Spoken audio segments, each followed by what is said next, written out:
के online platform में। चले साथियों, इस क्लास में हम लोग एसएससी जीडी कांस्टेबल एग्जाम के लिए पिछले साल का पेपर हल करने वाले। जी हाँ दोस्तों, एसएससी जीडी 27 फरवरी 2024 शिफ्ट नंबर 4 का जो पेपर हुआ था, पूरा पेपर रीजनिंग का इस क्लास में हम लोग हल करेंगे। पूरे प्रश्न बिल्कुल रियल पेपर के होंगे दोस्तों, क्योंकि एग्जाम के अंदर भी ऐसा ही पेपर आपको देखने को मिलेगा। इसलिए सभी प्रश्नों को बेहद अच्छे तरीके से आपको समझना है। इससे पहले की सभी शिफ्टों के पेपर मैं आपको हल करवा चुका हूं, जिनका प्लेलिस्ट आपको मिल जाएगा। जहां जाकर दोस्तों आप पिछले पार्ट को भी जरूर हल कर लीजिएगा। और जैसा कि आप सभी जानते हैं कि हमारा 4 फरवरी से एसएससी जीडी का एग्जाम शुरू हो रहा है। तो साथियों, आज का पहला और इम्पोर्टेंट क्वेश्चन आपके सामने है। आपको भी राइट आंसर हर क्वेश्चन का कमेंट बॉक्स में बताना है। एक निश्चित कोड भाषा में टुगेदर एक शब्द दिया है, जिसका कोड 95 बताया, और उसके बाद में फ्यूचर का कोड 88 बताया। तो उसी कोड भाषा में दोस्तों हमें क्या करना, फॉरवेयर का कोड लाना है। तो इसे अंग्रेजी वर्णमाला से करना है। जैसे कि हम टुगेदर को कितना बनाएंगे, 95। तो अंग्रेजी वर्णमाला में टी 20 नंबर पे आता है, ओ 15 नंबर पे आता है, उसके बाद में दोस्तों जी 7 नंबर पे आता है, उसके बाद में ई 5 नंबर पे आता है, और टी 20 नंबर पे आता है, और दोस्तों एच 8 नंबर पे आता है, और उसके बाद में ई 5 नंबर पे आता है, और आर का क्रम 18 होता है। साथियों, इन सब का योग करिएगा। तो आप कहेंगे सर 8 5 13, 13 में हम 8 जोड़ेंगे तो 21 हो जाएगा। 21 में 0 जोड़ा 21, और 5 26, 26 में 7 जोड़ा दोस्तों। आप कहेंगे सर यहाँ पर टोटल 26 4 होता है कितना, 30 3 33, 33 में 5 को जोड़ा तो कितना, 38, 38 का क्या लिखेंगे दोस्तों, यहाँ पर 8 लिखना है। क्लियर ना। आगे देखो, 38 का 8 हासिल 3 आएगा, 1, और 1 में 2 जोड़ा 3, 3 में 1 जोड़ा 4 2 6, और 3 हासिल का कितना हो जाएगा, 9 हो जाएगा। 98 को 95 बनाने के लिए इसमें से 3 घटाएंगे दोस्तों, तो हमारे पास कितना बचेगा, 8 में से 3 गया 5 बचा, मतलब 95 बना। अब यही रूल इसमें भी लगना चाहिए। जैसे एफ का क्रम 6 और यू का क्रम 21 होता है, उसके बाद में टी 20 नंबर पर, उसके बाद यू 21 नंबर पर। आगे बात करें दोस्तों, आर का क्रम 18 और ई 5 नंबर पे होता है। इन सबको फिर से जोड़ेंगे, 8 5 13, 13 1 14, 14 में एक जोड़ा 15, 15 में 6 जोड़ेंगे 21, हासिल आएगा कितना, 2। उसके बाद में 1 और 2 3, 3 में 2 जोड़ा 5 2 7, और 2 हासिल का कितना हो जाएगा, 9। 95 को फिर से 88 बनाना, यहाँ भी 3 घटाएंगे, बिल्कुल दोस्तों 88 बन चुका है। इसी प्रकार फॉरवेयर का कूट निकाल लेंगे। एफ का क्रम 6 होता है, ओ का 15 होता है। आगे बात करें, आर 18 नंबर पे आता है, उसके बाद में ई 5 नंबर पे आता है। आगे बात करें दोस्तों, वी 22 नंबर पे आता है, फिर से ई 5 नंबर पे आता है, और आर का क्रम 18 होता है। इनका योग करके 3 घटाएंगे, 8 5 13, 13 2 15, 5 20, 20 में 8 जोड़ा 28, 28 में 5 को जोड़ेंगे 33, और 33 में 6 को जोड़ेंगे दोस्तों, कितना हो जाएगा, 39, हासिल 3 आएगा। यहाँ पर 1 और 2 3, 3 में 1 जोड़ा 4, 4 में 1 जोड़ा 5, 5 में 3 जोड़ा तो 8, 89 में से अब 3 यहाँ भी घटाएंगे, तो आप कहेंगे सर 86 इस प्रश्न का राइट आंसर हो जाएगा। ऑप्शन नंबर डी जिन भी साथियों का आ चुका है, बिल्कुल प्रश्न का सही जवाब होगा। अगला मोस्ट और आईएमपी प्रश्न हमारे सामने, निम्नलिखित में से कौन सा अक्षर समूह दी गई श्रृंखला में रिक्त स्थान के स्थान पर आएगा। तो ध्यान पूर्वक समझना दोस्तों, इसे भी अंग्रेजी वर्णमाला से करते। एस का क्रम 19 होता है, टी का 20 होता है, यू का 21 होता है, और वी का 22 होता है। पहले वर्ड में एक एक जोड़ रहा है, और क्यू का क्रम क्या होता है, 17। अब क्यू में अगर यानी 17 में जोड़ेंगे तो 18वां शब्द यहाँ पर आना चाहिए, और वो होगा दोस्तों आर। अब दूसरा चेक करो, एल का क्रम 12, पी का हो जाएगा 16, 4 जोड़ा, आर का हो जाएगा कितना, 18। आप कहेंगे सर 2 जोड़ा, 18 को लिखा 20, फिर 2 जोड़ा, और वी को लिखा 22, मतलब 2 जोड़ा। तो यहाँ पर 12 लिखा था, 2 जोड़ेंगे तो 14 नंबर का शब्द आएगा, और दोस्तों वो होगा एल। 14 में 2 जोड़ा तो 16 दिया है। इस तरह से दूसरे में 2 2 जोड़ रहा है, एम से करेंगे तो 13, क्यू हो जाएगा कितना 17, 4 जोड़ा 17 में 4 जोड़ते हैं। अच्छा एस लिखा 19, 4 नहीं जोड़ा, एक बीच में छूटा है। देखो 17 में 2 जोड़ा 19 लिखा है, ठीक है ना। उसके बाद 21 2 जोड़कर और 23 लिखा है। तो 13 में अब हमें क्या करना है, 2 जोड़ना है। 15वां अल्फाबेट आएगा, उसका नाम होगा ओ। तो आर एन ओ प्रश्न का right answer option number C हो जाएगा। आशा और उम्मीद करूंगा प्रश्न आपको समझ में आ चुका होगा। अगला प्रश्न आपके सामने, दिए गए विकल्पों में से उस आकृति का चयन कीजिए जो आकृति श्रृंखला में प्रश्न चिन्ह के स्थान पर आएगी। तो साथियों आकृति सीरीज को कैसे हल करना, देखो आकृतियां तो एक जैसी दिख रही है, लेकिन ये ब्लैक बिंदु देखिएगा यहाँ पर था। अब घड़ी के विपरीत दिशा में एक स्थान कसका, फिर घड़ी के विपरीत एक स्थान कसका, फिर एक स्थान कसका। अब दोस्तों ये ब्लैक बिंदु ऐसा ही रहेगा, लेकिन एक स्थान घड़ी के विपरीत से कसकाएंगे, ये यहाँ पर आ जाएगा। 4 ऑप्शन में सिर्फ ऑप्शन नंबर बी को देखिएगा, सही जगह इसी में दिया है। तो बी वाला जिन भी साथियों का आ चुका राइट आंसर। अगला मोस्ट और आईएमपी प्रश्न पुनः आपके सामने, नीचे एक पासे की 3 स्थितियां दी गई है और बी वाले फलक के विपरीत फलक पर निम्नलिखित विकल्पों में से क्या आएगा। साथियों किन्हीं भी 2 पासा में कॉमन सतह देखिएगा, हमें क्या बताना, बी का अपोजिट बताना है। तो हम पहले दूसरे पासा में अगर कॉमन देखें तो एक तो आपको बी मिला और एक दोस्तों आपको यहाँ पर ए कॉमन मिला। तो ये जो अनकॉमन सतह है डी और ई एक दूसरे के विपरीत हो जाएंगे, तो यहाँ से डी का विपरीत ई निकल गया। अब यहाँ पर देखिएगा आपके सामने दोस्तों पहले और तीसरे पासा में कॉमन क्या दिखाई दे रहा, आप कहेंगे सर दोनों में ए दिखाई दे रहा। एक सतह कॉमन जब होती है तो कॉमन सतह से घड़ी की दिशा में यहाँ पर डी मिला और यहाँ से घड़ी की दिशा में दोस्तों क्या मिला, ए से ई मिला, तो डी का विपरीत ई आ चुका है। फिर देखो यहाँ से डी से चले तो बी मिला घड़ी की दिशा में, और बी से फिर चले दोस्तों ई से तो एफ मिला, तो बी का अपोजिट एफ हो जाएगा।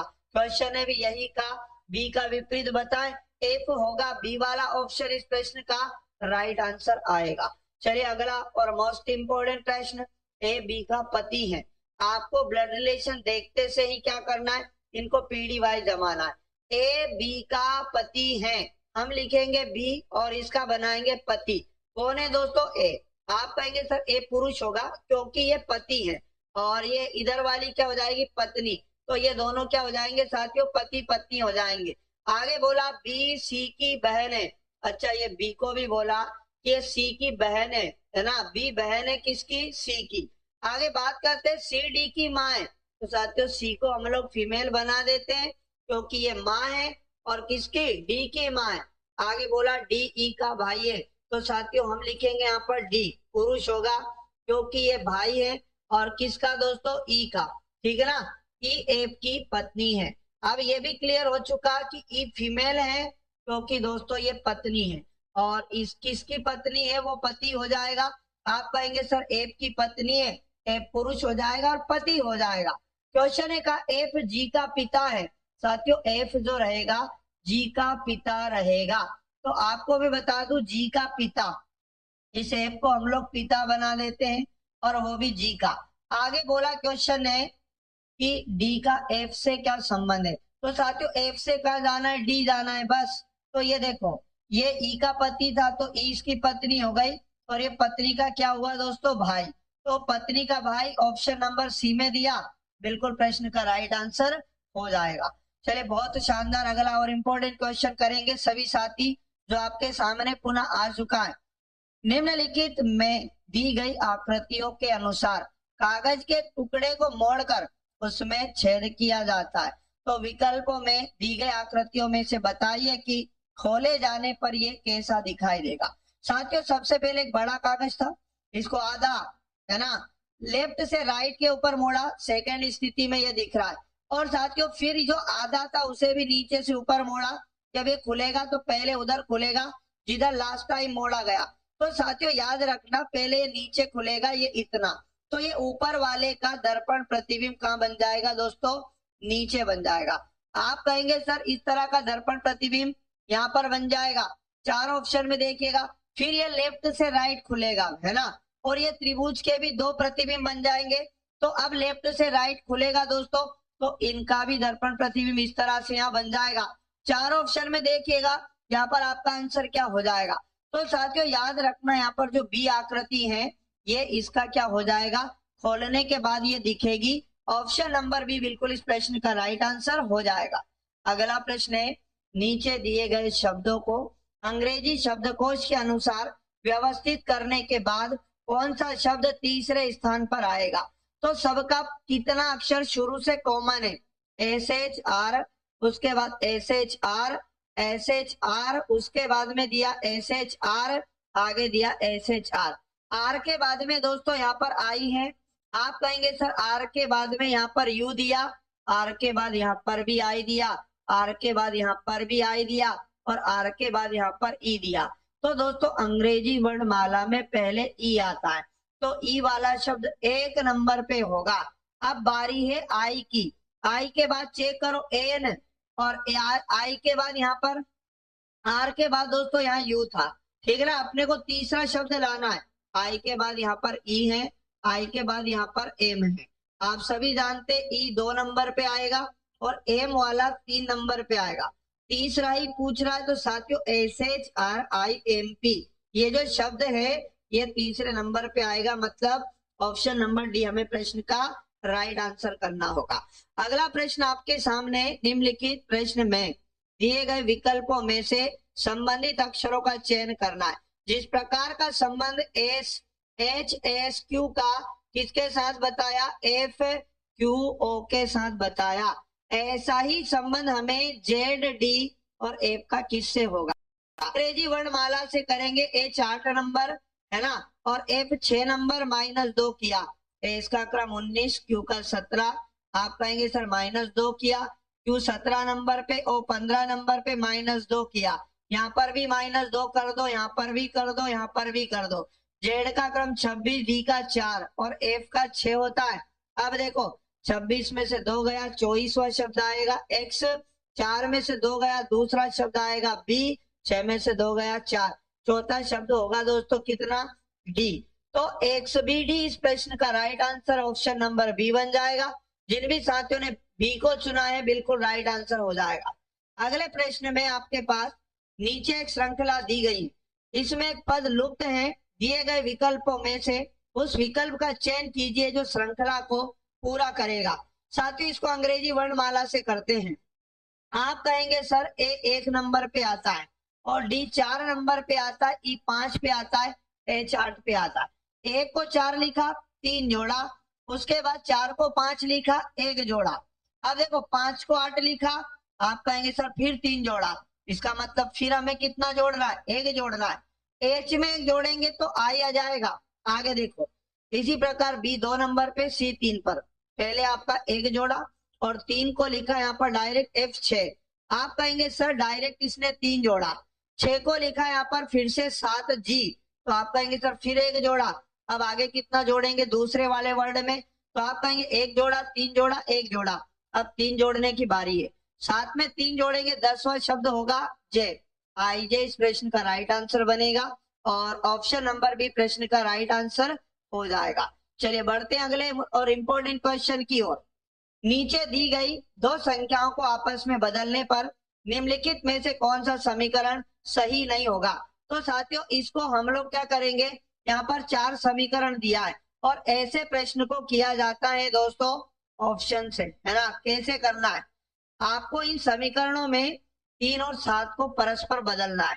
कौन सा समीकरण सही नहीं होगा, तो साथियों यहाँ पर मैं लेता हूं पहले बी वाला समीकरण, इसमें 3 और 7 को आपस में बदल देते, 7 की जगह 3 लेना गुना, आगे 2 लिखा प्लस, है ना। 3 की जगह क्या लेना है, 7 लेना है, 3 और 7 को परस्पर बदलना है, तो 3 की जगह 7 लेना है, माइनस का 4 बराबर में आ जाएगा 11। साथियों 3 दूनी कितना 6 और यहाँ पर लिखा 7 और -4 बराबर 11।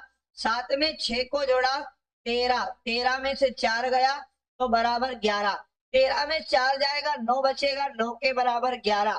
तो साथियों बिल्कुल बी वाला समीकरण सही नहीं होगा जब समीकरण में 3 और 7 को आपस में बदला जाए, ठीक ना। बात करते हैं अगले प्रश्न की, निम्नलिखित में से कौन सी संख्या दी गई श्रृंखला में प्रश्न चिन्ह के स्थान पर आएगी। एक सीरीज आपके सामने जिसमें पहला पद 24 है, फिर 12 लिखा और साथियों यहाँ पर कितना लिखा, 36 लिखा, 18 लिखा, यहाँ प्रश्न चिन्ह है और यहाँ पर दोस्तों 27 लिखा। इस सीरीज में थोड़ा सा आप याद देखिएगा, 18 का 2 गुना 36 होता है सर, और 12 का 2 गुना कितना होता है, आप कहेंगे सर 24 होता है, मतलब 2 गुना कर रहा है, तो यहाँ पर क्या करेंगे हम 27 का 2